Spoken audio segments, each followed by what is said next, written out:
సీరియల్లో సినిమాలో నటించాలనుకుంటున్నారా? అయితే వెంటనే మా యాక్టింగ్ స్కూల్లో జాయిన్ అవ్వండి.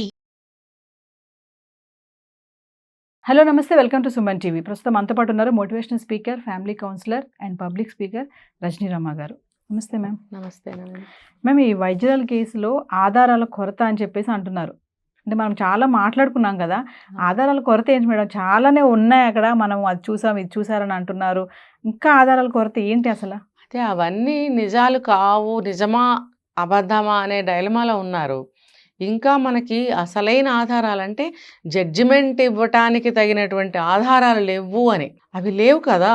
ఇప్పుడు జడ్జిమెంట్ ఎలా ఇచ్చేస్తారు? గుడ్డిగా ఇచ్చేస్తే నేరం చేయని వాడికి పడచ్చు శిక్ష, నేరం చేసిన వాడు తప్పించుకోవచ్చు. అందుకని ఒక స్ట్రాంగ్ ఎవిడెన్సెస్ వాళ్ళు కోరుకుంటారు.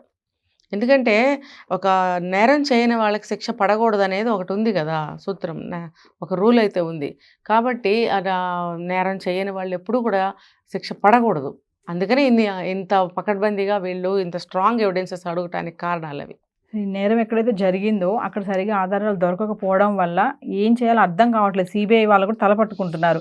మనం ఒక వీడియో చేసాం, మనం క్రైమ్ జరిగిన కొద్దిసేపటికి ఒక 30 మంది ఆ క్రైమ్ సీన్ లోకి వెళ్ళడము, అదంతా తారుమారు చేయడం జరిగింది. అక్కడ కొంతమంది సంబంధం లేని వాళ్ళు కూడా వచ్చారు. ఒక వీడియోలో అన్నారు మీరు, ఈయన ఎప్పుడు ఫారెన్సిక్ డిపార్ట్మెంట్ మెంబర్ అయ్యాడు అనేసి. ఇదంతా ఏమంటారు మేడం? ఇప్పుడు ఇంకొక అతను కూడా ఎవరో వచ్చాడు, బ్లడ్ డిపార్ట్మెంట్ ఏదో సమ్ పేర్లు మనకు అవంతా తెలీదు, అక్కడికి వచ్చాడని ఒక పేషెంట్ దగ్గరికి, అంటే ఒక రూమ్ లోకి వచ్చినట్టు, అక్కడ నర్సు కూడా ఉన్నట్టు. అంటే అతను వచ్చి అక్కడ ఆయన ఎందుకు వచ్చాడు అని నర్సు అడిగినప్పుడు, నర్సు అడిగిందో లేకపోతే ఆయనే చెప్పాడో లేదా పేషెంట్ అడిగిందో ఏదో జరిగినప్పుడు ఆవిడకి ఏదో ఈ బ్లడ్ సంబంధించిన ఎక్కించాలి సిరంజ్ ద్వారా ఏదో చెప్పాడట. చెప్పినప్పుడు ఆయన అలా చెప్తున్నప్పుడు కానీ, ఆయన ట్రీట్ చేస్తున్నప్పుడు కానీ ఆ పక్కన ఉన్న వాళ్ళు అతన్ని చూశారు. ఆ పేషెంట్ చూసింది, ఆ నర్సు కూడా చూసింది. చూసినప్పుడు అతని బాడీ మీద, బట్టల మీద బ్లడ్ మరకలు ఉన్నాయట. బ్లడ్ ఉంది, బ్లడ్ మరకలు కాదు, బ్లడ్ ఉంది. బ్లడ్ ఉన్నప్పుడు అయినా కూడా డాక్టర్ అనే అనుకుంటారు కదా. డాక్టర్ డ్రెస్లో వచ్చాడు అతను, ఆఫ్రన్ అది వేసుకొని. వచ్చినప్పుడు ఎవరైనా డాక్టర్ అని అనుకుంటారు కదా. అప్పుడు నర్స్ అడిగిందంట, నేను మిమ్మల్ని ఎప్పుడు చూడలేదే, మీరు ఎవరు అని అడిగిందట. అంటే ఒకవేళ కొత్త డాక్టర్ జాయిన్ అయ్యారేమో తెలుసుకుందామని ఆవిడ నార్మల్గా అడుగుంటుంది. కానీ అతను ఏ సమాధానం చెప్పలేదట. ఒకవేళ అతను డాక్టర్ కాదు, ఆ పేషెంట్కి ఆ ట్రీట్మెంట్ అవసరం లేదు, అయినా కూడా ఇతను అలా వచ్చి ఏదో ఒకటి చేసి వెళ్ళాడు అని అంటే, అతను ఎక్కడి నుంచో వెళ్తూ తప్పించుకోవడానికి కోసం ఈ రూమ్లోకి జ్వరబడ్డాడు. ఆ టైంలో జ్వరపడి ఏదో ఒకటి చేయాలి కదా. ఆ పేషెంట్ అయినా అడుగుతుంది ఏంటని.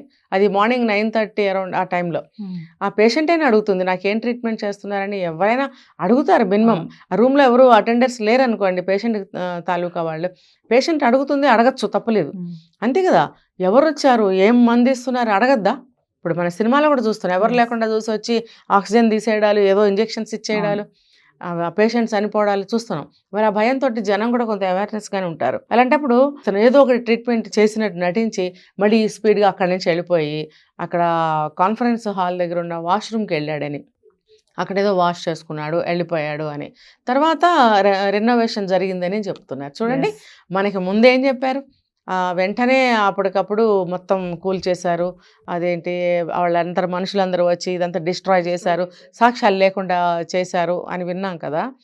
మరి ఇది ఒకటి చూడండి, ఇది మార్నింగ్ 9:30కి జరిగింది. అంటే ఇది జరిగిన తర్వాత ఆ మనుషులు వచ్చారా, లేకపోతే అదంతా చేసిన తర్వాత ఇతను ఇలా వచ్చాడా, లేకపోతే ఆ గ్యాంగ్లో మనిషి అయినా వీడు, మనకి ఏమీ తెలియటం లేదు. ఇప్పుడు ఈ నర్సు ఇప్పుడు వచ్చి సిబిఐకి చెప్తుంది. నిజమేనండి. ఇప్పుడు ఇందాక నేను చెప్పినట్టు ఎవరెవరు ఏమేమి చూసారో అవన్నీ ఎక్స్పీరియన్సెస్ వాళ్ళకి. నిజంగానే ఎవరికి దొరికిన ఆధారం, సాక్ష్యం వాళ్ళు తెలియచేయాలి. ఇలాంటప్పుడు తెలియచేస్తేనే ఎక్కడన్నా ఒక క్లూ దొరుకుతుంది. ఇప్పుడు అతను అసలు ఎవరు, ఈ పేషెంట్ రూమ్లోకి ఎందుకు వచ్చాడు, మళ్ళీ వెంటనే అక్కడికి ఎందుకు వెళ్ళాడు, అతను ఫ్రెష్ అప్ అయ్యాడు, అక్కడ ఫ్రెష్ అప్ అయ్యి ఎటుమాయమయ్యాడు, ఆ తర్వాత రెనోవేట్ చేసి అది కూల్చడము, బాత్రూమ్స్ అవన్నీ క్లీన్ చేయమని ఆర్డర్ వెళ్ళడము, పర్టికులర్లీ సెమినార్ హాల్ దగ్గర ఉన్నటువంటి వాష్రూమ్స్ రిపేర్ వచ్చింది అని పడగొట్టడం ఎందుకు, రిపేర్ చేయించడం ఎందుకు అని అంటే, అందులో వీళ్ళు అత్యాచారాలు చేసిన వాళ్ళు ఎవరైతే ఉన్నారో వాళ్ళందరూ అక్కడ క్లీనప్ అయి బయటకు వెళ్ళారు అనేది ఒక టాక్ విన్నా నేను. కాబట్టి అందుకని చెప్పి అక్కడ కూడా ఏమైనా శాంపిల్స్ దొరుకుతాయేమో, డాక్టర్లు కదండి వాళ్ళు, ఎక్కడ ఏ చిన్నదైనా శాంపిల్ వాళ్ళు తీసుకుంటారేమో అని చెప్పి దాన్ని కూడా డిస్ట్రాయ్ చేయడము, మళ్ళీ దాన్ని రెనోవేట్ చేయించడము, ఇవన్నీ జరిగాయి. ఇప్పుడు ఇంతకీ నర్స్ వచ్చి ఇప్పుడు వాళ్ళని నాకు చెప్పినప్పుడు అసలు అతను ఎవరు, ముక్కు మొహం తెలీదు, పేరు తెలీదు, ఎవరని పట్టుకుంటారు అతన్ని, జనంలో కలిసిపోయాడు. ఇది కూడా పెద్ద ఆధారమే అంతే కదా. అదంతా తెలిసినట్టు ఇక్కడికి వచ్చేసాడు, ఇక్కడ నుంచి మళ్ళీ అక్కడ వాష్రూమ్ దగ్గరికి వెళ్ళాడు, ఇదంతా తెలిసిన వ్యక్తిగా, అవును కదా. ఇక్కడ హాస్పిటల్ పేషెంట్ రూమ్లో నువ్వు ట్రీట్మెంట్ చేసిన వాడి ఆ వార్డుకి సంబంధించిన వాష్రూమ్కి వెళ్ళి లేకపోతే వాష్ బేసిన్ దగ్గరికి వెళ్ళి నువ్వు హ్యాండ్ వాష్ చేసుకోవాలి, అక్కడికి ఎందుకు వెళ్ళావు అంటే అతను కూడా కాన్ఫరెన్స్ హాల్ దగ్గర ఉన్న వాష్రూమ్కి వెళ్ళాడు అంటే అతనికి అలవాటు ప్రకారంగా కాన్ఫరెన్సెస్ అవి అవుతాయి కదా, అప్పుడు అతనికి అటు వెళ్ళడం అలవాట, అందుకని అలవాటుగా యాజ్ అ డాక్టర్ ఇతను కాన్ఫరెన్స్ రూమ్ దగ్గర ఉన్నటువంటి వాష్రూమ్కే వెళ్ళాడా. కానీ ఇక్కడ ఎక్కడో వార్డులో అమ్మాయికి రూమ్లో ట్రీట్మెంట్ ఇచ్చి నువ్వు అంత దూరం అక్కడికి వెళ్ళి చేతులు కడుక్కుంటాడా ఏ డాక్టర్ అయినా, ఆ వార్డుకి సంబంధించిన వాష్ బేసిన్ దగ్గరికి వెళ్తాడు, అది ఎక్కడ ఉంటే అక్కడ. సో అతన్ని కూడా పట్టుకోవాల్సిన అవసరం ఎంతైనా ఉందని సిబిఐ వాళ్ళు అనుమాన పడుతున్నారు. ఇది ఇలా జరిగే కొద్దీ మేడం మనకు అనేక అనుమానాలు వస్తూ ఉంటాయి కదా, ప్రతి చిన్నది అనుమానాస్పదమే, ప్రతిదీ కూడా. ఎందుకంటే ఇమీడియట్లీ ఆ హాస్పిటల్కి వెళ్ళిపోయి వీళ్ళు విధ్వంసం చేయడం, ఈ పగలగొడడం ఈ పగలగొడడం, ఇదంతా కూడా క్రైమ్ సీన్ డిస్టర్బ్ చేయడానికి ఖచ్చితంగా. సో ఇప్పుడు ఏంటంటే ఆధారాలు కొరత అయిపోయాయి అక్కడ, ఖచ్చితంగా ఎవరు చేశారు ఏంటి దొరికిన ఆధారం ఏమో క్లారిటీ లేదు. ఇప్పుడు సంజయ్ రాయ్ అన్నారు, సందీప్ ఘోష్ అన్నారు, అన్ని జరుగుతున్నా కూడా ఏమి చేయలేకపోతున్నారు. ఆధారాలు ఇంకా ఆధారాలు కావాలి, ఎక్కడ దొరుకుతాయి ఆధారాలు, ఎంత డిస్ట్రాయ్ చేశారు పాపం. సిబిఐ వాళ్ళు ఎంత శ్రమ పడుతున్నారు తెలుసా.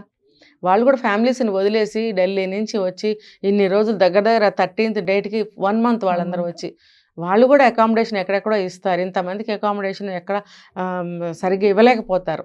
అంత వాళ్ళు ఫ్యామిలీని వదిలిపెట్టి వచ్చి ఇక్కడ సరిగ్గా సౌకర్యాలు లేక వాళ్ళ ఫుడ్ వేరు వీళ్ళ ఫుడ్ వేరు అవన్నీ భరిస్తూ వాళ్ళు ఇన్ని రోజుల నుంచి వాళ్ళు కూడా తొందరగా ఇన్వెస్టిగేషన్ చేసి రిపోర్ట్ ఇచ్చేసి వెళ్ళిపోదామనే ఉంటారు. కానీ పాపం వాళ్ళకి ఆధారాలు దొరకకపోతే ఏం చేస్తారు. ఎందుకంటే ఇద్దరు అరెస్ట్ చేసినప్పటికీ కూడా ఇంకా ఆధారాలు దొరకట్లేదు. అంటే వీళ్ళే ఖచ్చితంగా చెప్పలేకపోతున్నారు ఈ సీన్ చేసింది. అయితే వీళ్ళు సిబిఐ వాళ్ళు కూడా తెలివిగా ఏం చేయాలంటే నాకు అనిపించింది, నేను అంటే ఇందులో నేను ఎక్స్పర్ట్ని కాదు, మనకి నాలెడ్జ్ లేదు ఈ విషయంలో, కానీ సిబిఐ వాళ్ళు కనుక కొంచెం ఫోకస్ పెట్టినట్టయితే కనుక అందరం ఇప్పటి వరకు అనుకుంటున్న విషయం ఏంటి, దీనికి అంతటికి సూత్రధారి సందీప్ ఘోష్. వీళ్ళు కూడా అదే అంటున్నారు, అతని మీద ఫోకస్ పెట్టారు, ఇంకా అతనికి లైవ్ డిటెక్టివ్ టెస్టులు చేయాలంటున్నారు, పాలిగ్రాఫ్ చేయాలంటున్నారు, డిమాండ్ చేశారు. సరే అవన్నీ చేస్తున్నారు కాబట్టి సూత్రధారి అతను కాబట్టి ఏ సాక్ష్యాధారాలు దొరికినా దొరకకపోయినా వీడి మీద ఖచ్చితంగా అందరికీ అనుమానం ఉంది. సో ఆ సంజయ్ రాయ్ మీద వాడు లాస్ట్ కొసమరి పని మనం చెప్పుకున్నాం, వాడిని కూడా ఎటు శిక్షించాల్సిందే. అరే నువ్వు ఇంత జరిగినప్పుడు నువ్వు వచ్చి మంచివాడు అయితే నువ్వు తెలియజేయాలి, ఏ ఒక్కళ్ళకి తెలియజేసినా బాగుండేది. నువ్వు తెలియజేయకుండా నువ్వు కూడా వాళ్ళతో చేరి, అంటే వీళ్ళందరూ ఒకటే బెల్ట్ కాబట్టి అందరూ కలిసి చేశారు, వాడు కూడా వచ్చి చెప్పడం, ఎందుకంటే వాళ్ళందరూ ఒకటే కాబట్టి నువ్వు కూడా నీది కూడా సమానమైన భాగమే ఉంది అందులో.